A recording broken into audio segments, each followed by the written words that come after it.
Hi, welcome to the weekly wrap-up where I talk about the progress I've made on the books I've been reading this week.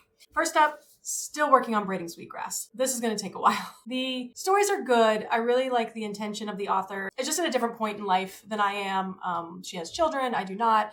And so I think some of the stories just move a little slower for me. I can't relate to the situation that she's in where she's doing things with her children. So I still like the stories and I still want to finish it, but I think it's just going to take me a while. So I'll probably drop this from my weekly wrap-up and I'll just let you know when I'm finished with it.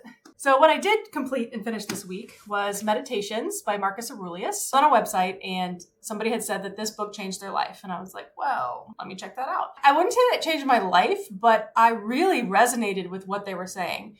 I think the principles and choices that I like to live my life by, I think are well reflected in this book. But I'm not sure I loved the translation. It felt a little bit too modern in the language. So this is one I actually picked up at one of my free library boxes in my neighborhood. So this is a different translator. So I'm going to try this one and compare with the notes that I took on the Kindle and see if it's different. Did it change my life? I don't know, but maybe. Next up, I finished The Q by Beth Brower. She's the author of the Unselected Journals of Emma M. Lyon, and I enjoyed those so much that I thought I would try one of her full-length novels. I loved this book. Loved the characters. Loved the story. This book actually made me tear up, which is not something that books normally do. The way she portrayed the emotion of different interactions that the main character, Quincy St. Clair, has with other characters really just hit home for me. I thought it was raw. It was real. It was elevated language. Just fantastic. Highly recommend The Q by Beth Brower. And I also finished The First House by Avni Doshi. This was an advanced reader copy that I received. And she is actually a Booker Prize finalist for a book called Burnt Sugar, which I have not read. I think at the beginning, the author makes you think one way about the situation and then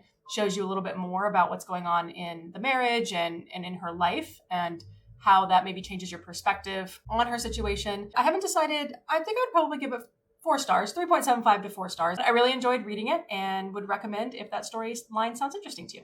And then my last book, I haven't quite finished yet, but I'm almost there. And this is from my TBR Rewind series, where I am reading the books on my TBR from oldest to newest. So this one I've been enjoying to a degree. This has been on my TBR since 2013. I don't recall why I put it on there. It's not really a story that necessarily grabs me. It's about a family that immigrates from Scotland, father, mother, and 12 children, and then their descendants in this town in Canada. Present day, how the clan from Scotland is still together or not together. I think I'm probably on 3-star right now. The writing is great. It's very lyrical. Not necessarily the writing I gravitate to the most, and we'll see how it ends up.